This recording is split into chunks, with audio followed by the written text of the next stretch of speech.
Hello everyone, welcome to commerce concepts by Harsh. तो आज के इस वीडियो में हम डिस्पर्सन को डिस्कस करेंगे और ये समझने की कोशिश करेंगे कि स्टैटिस्टिक्स में डिस्पर्सन का क्या रोल होता है। तो चलिए आगे बढ़ते हैं। सबसे पहले कि मैं आपको डिस्पर्सन की मीनिंग बताऊं, आपको मैं डिस्पर्सन को बताने से पहले सेंट्रल टेंडेंसी के बारे में कुछ जानकारियां दे दूं। बेसिकली सेंट्रल टेंडेंसीज की वैल्यू को हम मीन, मीडियन या मोड को अप्लाई करके डिराइव करते हैं और उन मीन, मीडियन या मोड से जो वैल्यू को हम निकालते हैं वो उस डाटा सेट की एक सेंट्रल वैल्यू होती है जो उस पूरे डाटा को रिप्रेजेंट करती है और एक मिड वैल्यू के रूप में जानी जाती है। अब चलिए आते हैं डिस्पर्सन पर।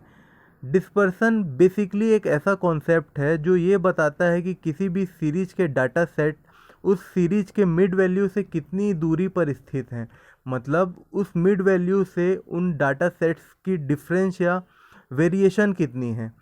देखिए, जब हम मीन, मीडियन या मोड निकालते हैं तो मीन, मीडियन या मोड हमको ये नहीं बताते कि जो बाकी डाटा सेट्स है वो मिड वैल्यू से कितनी दूरी पर स्थित है।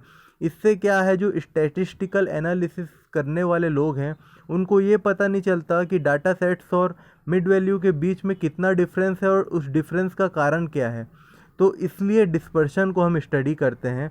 Basically dispersion is a statistical term that describe the size of the distribution of value expected for a particular variable and can be measured by several different statistics such as range, variance and standard deviation. Basically dispersion की definition यही है कि ये describe करता है कि data sets mid value से कितनी डिस्टेंस या वेरिएशन को खुद में रखते हैं और ये बताने की कोशिश करता है कि जो मिड वैल्यू है वो डाटा सेट्स को अच्छे से रिप्रेजेंट कर रहा है कि नहीं। फॉर एग्जांपल, यदि डाटा सेट और मिड वैल्यू के बीच बहुत ज़्यादा डिफरेंस है तो जो मिड वैल्यू उतनी रिलायबल नहीं कहलाएगी। तो मिड वैल्यू की रिलायबल कहलाने के लिए ये ज़रूरी है कि उस डाटा सेट की मिड वैल्यू से डिफरेंस या डिस्पर्सन कम से कम हो। फॉर एग्जांपल, इस डायग्राम में जैसे हम देख सकते हैं कि यहाँ 3 कर्व बने हुए हैं ए, बी एंड सी, और जो एरो है वो उस डाटा सेट की मिड वैल्यू है। तो जैसा कि हम देख सकते हैं कि अलग अलग कर्व अलग अलग शेप में है और अलग अलग कर्व की जो मिड वैल्यू या एरो से डिफरेंस है वो भी अलग अलग है।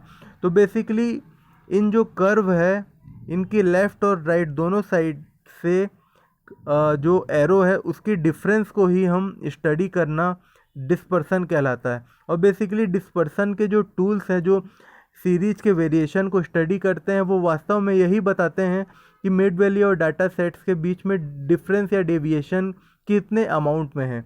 तो चलिए आगे हम डिस्पर्शन के कुछ स्टैटिस्टिकल टूल्स को पढ़ लेते हैं जिनको अप्लाई करके ही हम सीरीज के डाटा सेट्स के वेरिएशन को जानते हैं। तो बेसिकली जो methods of measurement of dispersion है वो ब्रॉडली 4 से 5 कैटेगरी में डिवाइड है। फॉर एग्जांपल, यदि हम स्कैटर्डनेस ऑफ डाटा के बेसिस पर डिस्पर्शन को स्टडी करते हैं तो वहाँ 3 वैल्यूज़ आते हैं, range, inter quartile range and quartile deviation. जब हम एवरेज को बेस बनाकर डिस्पर्शन को स्टडी करते हैं तो वहाँ 2 टाइप्स आ जाती है, mean deviation and standard deviation. ये सारी चीज़ों को हम आगे डिस्कस करेंगे। और एक लास्ट आता है ग्राफिकल मेथड जिसे लॉरेंस कर्व के नाम से भी जाना जाता है।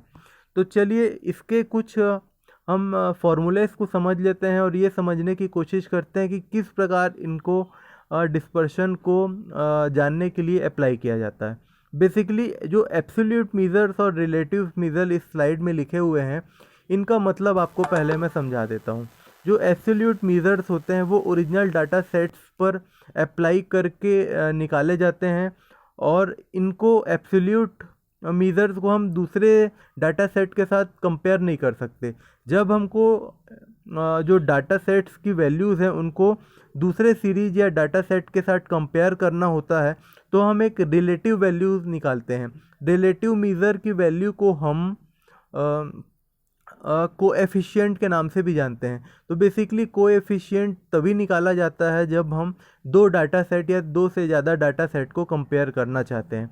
तो जो एब्सोल्यूट मेजर्स हैं उनके फॉर्मूले आपको मैं आगे कुछ बता देता हूँ। जैसे कि रेंज होता है जो लार्जेस्ट वैल्यू है और स्मॉलेस्ट वैल्यू, इनके बीच का जो डिफरेंस होता है उसे हम रेंज कहते हैं।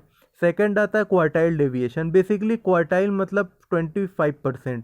क्वार्टाइल डेविएशन एक ऐसा फॉर्मूला है जिसमें थर्ड क्वार्टाइल और फर्स्ट क्वार्टाइल के बीच के डिफरेंस को 2 से डिवाइड कर दिया जाता है।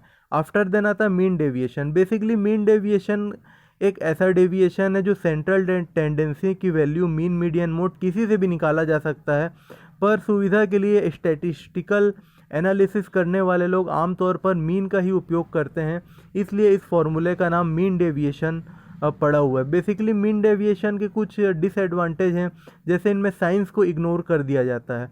ये सारी प्रॉब्लम्स को दूर करने के लिए स्टैंडर्ड डेविएशन एक एग्जिस्टेंस में आया। स्टैंडर्ड डेविएशन में होता क्या है, जो मीन, मीडियन या मोड होते हैं, बेसिकली मीन, उससे जो डेविएशन सीरीज़ के डाटा सेट से निकाला जाता है, चाहे वो माइनस हो या प्लस हो, उसका स्क्वायर कर दिया जाता है। स्क्वायर करने से होता क्या है, यदि कोई डाटा सेट माइनस में तो भी पॉजिटिव वैल्यू में कन्वर्ट हो जाता है। दैट्स वाई स्टैंडर्ड डेविएशन एक ऐसा टूल हमको प्रोवाइड करा देता है जो डिस्पर्शन को इजीली मेज़र कर सकता है।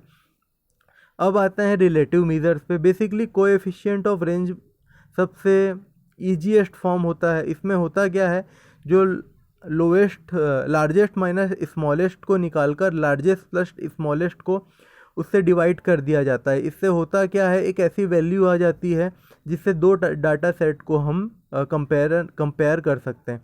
आफ्टर देन आता है कोएफिशिएंट ऑफ क्वार्टाइल डेविएशन। इसका फॉर्मूला वही है, third quartile minus first quartile divided by third quartile plus first quartile. After then आता है कोएफिशिएंट ऑफ मीन डेविएशन।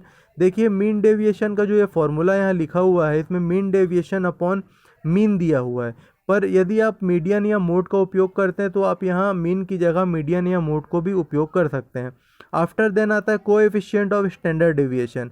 तो इसमें जो स्टैंडर्ड डेविएशन आपने एब्सोल्यूट मेजर में कैलकुलेट किया है, उसको हम मीन से डिवाइड कर देते हैं। आफ्टर देन आता है coefficient of variation. Basically coefficient of variation दो सीरीज के वेरिएशन को मेज़र करने के लिए उपयोग में लाया जाता है। इसमें होता है क्या, जो स्टैंडर्ड डेविएशन होता है उसको हम मीन से डिवाइड करके 100 से मल्टीप्लाई करते हैं, तो इससे जो आंसर आता है वो परसेंटेज में आता है। तो आशा करता हूँ आपको ये छोटा सा कॉन्सेप्ट डिस्पर्शन का अच्छा लगा होगा, और आगे भी मैं कोशिश करूँगा कि कम शब्दों में और आसान से आसान तरीके में कैसे इस टॉपिक को क्रिस्टल क्लियर किया जा सकता है। तो आशा करता हूँ कि आप इस वीडियो को लाइक करेंगे और चैनल को सब्सक्राइब करेंगे। Thank you.